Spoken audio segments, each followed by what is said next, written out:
Hi, I'm Rita. Welcome back to my YouTube channel, Life Worth Reading. And welcome to my mid-year book tag for the year of 2024. We have gotten to that time of the year when everyone is doing their mid-year book tag, and I was feeling a lot of FOMO, so I decided to do mine as well.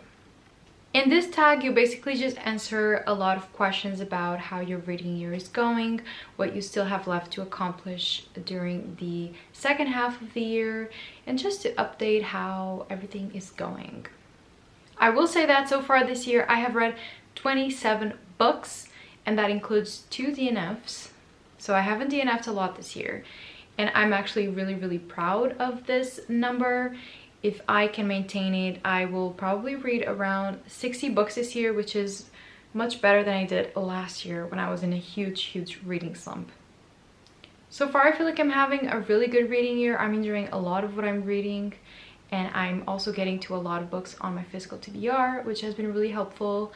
And there haven't been a lot of disappointments this year. I'm actually having a really great time. So without further ado, let's just discuss the questions of this tag.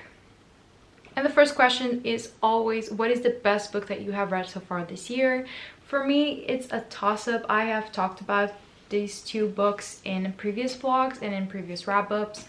But one of the first books that I read this year was Lonely Castle in the Mirror by Mizuki Tsujimura. And has been one of my favorites of the year so far. I gave this an absolute 5 stars. And I feel like this book is not for everyone. The reviews are not all in agreement that this is a great book. I feel like a lot of people don't think it's a bad book. It's not like conflicting in that way, but either you really connect with it or you don't, and I really did. This came to me at a time when I really actually needed it. It talks a lot about mental health, particularly teenagers and the middle grade YA years, and it just came to me at the right time. Honestly, I just read it at a time where it meant a lot to me. And the dreamlike aspects of this book also really worked for me. And just the final author's note about how bullying affects kids, particularly in Japan, which is where this author hails from. It just meant a lot to me, and it just meant a lot to me, and it was just an absolute 5 stars. So this is one of my favorite books of the year, sentimentally. But objectively, I think the best book that I've read this year is definitely Nightcrawling by Lila Motley. I've also talked about this book at length. The writing in this is just spectacular. I feel like Lila Motley is such a talented young author, and I can't wait to see where she goes next and what she writes next, because the passages in this book are just insane. I tabbed a lot of it, which I don't usually tab a lot of my books, but the writing in this was just incredible, and the way that the story is written, it's also about a true story surrounding young Black girls in California, particularly in East Oakland. And the fact that it's also based on a true story just also meant a lot to me, and I connected a lot with it, even though it is definitely not my story. But I just really felt for these characters, and just to know that it was based on a true story, amazing. Another 5 stars. Objectively, the best book that I've read this year by far. The second question is best sequel you've read in 2024. I've only read 1 series and 1 type of sequels, but I don't really want to bring attention to that fantasy series that I read. So I'm going to change up the question a little bit, and I'm going to talk about a sequel that I am going to read very soon, which is The Dragon Republic by R.F. Kuang. Mafalda, my best friend, lent this book to me, and I'm just so excited to finally continue in the Poppy War trilogy. I've reread the Poppy War like 2 or 3 times, and I feel like it's finally time to move on, and I want to know where the series goes, because everyone talks about how heartbreaking it is and how the character arc of this book and Rin is so amazing and such a novelty within the fantasy genre that I really want to get to this. And I feel like I'm going to read this very soon. I'm really in the mood for another hard fantasy and another adult fantasy, so this is definitely one of the next books that I'm going to read this summer, so stay tuned for that. But other than that, I actually haven't read any sequels that I want to talk about, so very upsetting. The third question is a new release you haven't read but want to. And one of the actual only new releases that I have is The Familiar by Leigh Bardugo. This is a book that released earlier in the year. I usually never buy new releases like this, but I absolutely loved this cover and I really trust Leigh Bardugo. She's not one of my favorite authors, but I just really trust her writing style. And I feel like the story, particularly because it is a historical fantasy set in the Conqueror era in Spain, I just feel like I'm really going to love it. I don't know, something about this really spoke out to me and I thought that I wanted to own this, so I do, and I really want to get to it soon, probably this summer as well. And I just want to know how I feel about it, because what a stunning cover. What a stunning cover. Another one is a book that I bought very recently at the Lisbon Book Fair, which is Woodworm by Leila Martinez. This is a Spanish author. I got the Portuguese translation that I absolutely love. This is a very, very short horror novel. It has only 120 pages, so I'm going to read this soon. And I am really, really excited to get to it. I know this is about like female rage and just women, and women's stories matter. They just matter. So I'm definitely really excited to get to this soon. And it's also another new release that I have. These are probably the only two really new releases that I got. I don't usually buy new releases, but these are two that I'm very, very excited about. Number 4 is your most anticipated release for the second half of the year. And like I don't buy a lot of new releases, I also don't really look out for new releases. I don't really pay attention to that. I usually just watch other people's videos on the new releases that they're excited about, and then I just get excited about them as well. But if I had to say one book, which I do not believe will be released, I'm being really negative, but I genuinely don't think this book will be released this year. But it's the sequel to Hollowpox by Jessica Thousand. This is the Nevermore series that I love so dearly. This is the third book that I haven't read yet. And the fourth book was supposed to come out last year. It's been like 4 years. Supposedly it'll be released in September, the 10th of September, but we haven't even gotten a cover yet.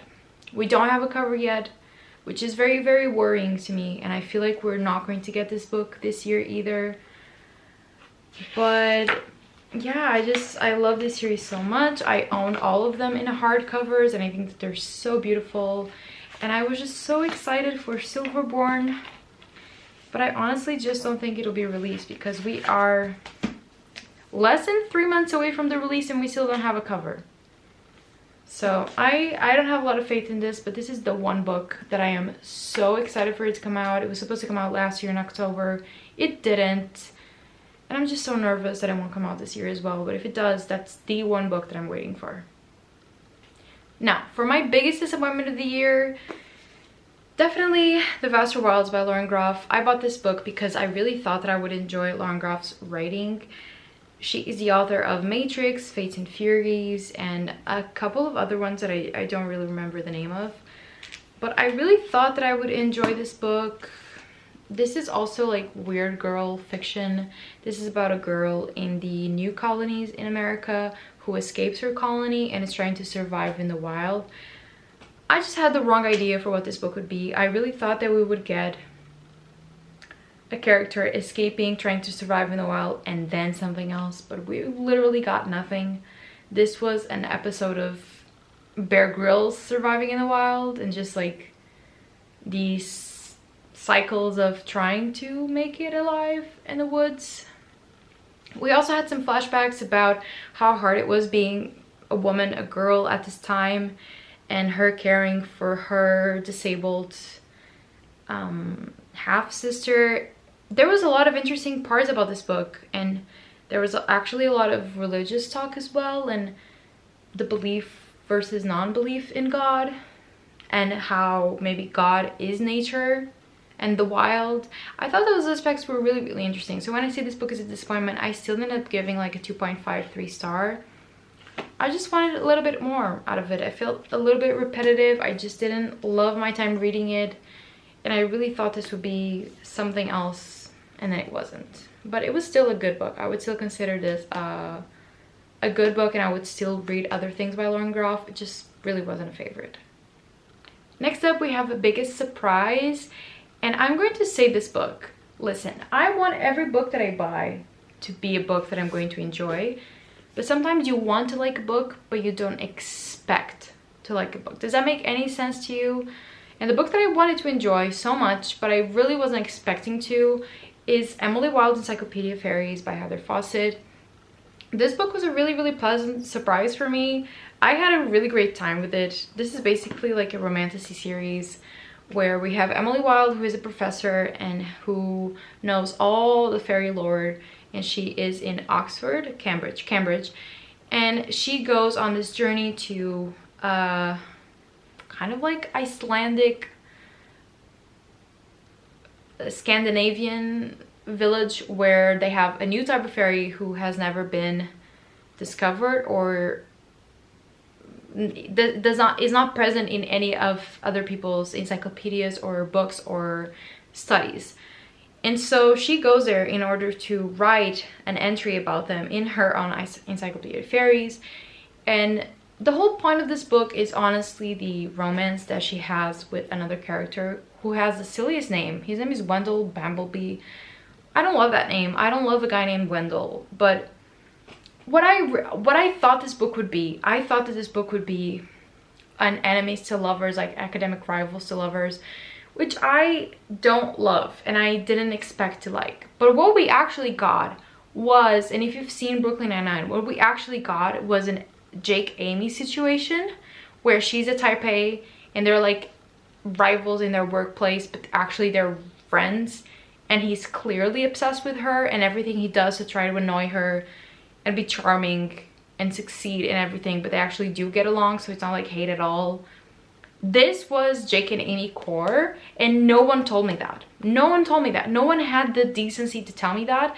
So imagine my surprise when I got a Jake Peralta whose goofiness and charm and actually being obsessed with our female main character, Emily. You got me. You got me obsessed and giving this book 4 stars. I really didn't see this coming. I wanted to like it, but I didn't know whether I would. And I will be reading and owning the rest of the series because it is actually very serious at the moment, and I need to know where this Jake and Amy storyline is going, okay? Because I love that type of dynamic. Now, for the 7th question, a new favorite author, I would probably say Leila Motley because of Nightcrawling. I would also say that I really enjoyed one of Claire Keegan's novellas, Small Things Like This. So Claire Keegan is an author that I really wanted to read something else from. And honestly, also Annie Ernaux, who is a French author, and I read The Happening, which was also kind of a autobiographical novella about reproductive rights, and it really stuck with me, the imagery in that book. So those are probably, like, I'm not going to say all-time favorite authors, but authors that I am really attentive to and that I want to read other books from. In terms of the 8th question, a new fictional crush. I don't get a lot of crushes. I don't get book crushes. Men, even in books, just don't do it for me like that. But if I had to say it, Wendell, I guess, a Jake Peralta type. I really do prefer Jake Peralta and Andy Samberg, but if I had to choose one, it would probably be him. But I don't want to crush on a guy named Wendell, so that's just not it. Then for the 9th question, we are still in the favorite something, and now we have a favorite character. And this is, I'm not going to say who it is, but a character from Project Hail Mary by Andy Weir, a book that I just finished very recently for the first episode of TBR Destruction Project, a new series on my channel. And there is a certain character in this that I'm still thinking about very fondly and who I love dearly with all my heart. That's all that I'm going to say. The 10th question is a book that made you cry, and I usually never cry at books. I can think about like 3 books in the last 5 or 6 years that have made me cry, but Lonely Castle in the Mirror no competition. I sobbed by the end of this. Like I said, this came to me at a very emotional time in my life where I just wasn't feeling the greatest. So that ending, it made me sob like a little bitch. Like, I swear, like I was crying alone in my house. Just a wild time. So no other book has made me even tear up like this one did. This one just really got to me. And now a book that made me happy. I would say that Emily Wilde did make me happy. I haven't read a lot of happy books this year, quite honestly. I've been reading a lot more serious books, maybe a little bit sad books, so I guess that this one did make me happy. I guess some cozy mysteries that made me happy as well. I've read Vera Wong's Unsolicited Advice for Murderers by Jessie Sutanto. That book made me really happy. The Found Family, and that was really cute. Everyone in My Family Has Killed Someone by Benjamin Stevenson. Not that it made me happy, I'm not a psychopath, but it was just a lighter time. It was just a good time. So it was a book that made me happy because it was a good time. And I think that that's kind of it. No other book that I've read this year has been significantly happy. And yeah, maybe I do need to read more happy books during the rest of the year. Now, for the most beautiful books that you've bought so far this year, both of these were a splurge, but I had a gift card that saved me, that saved my wallet. But these two books, oh, I'm just obsessed.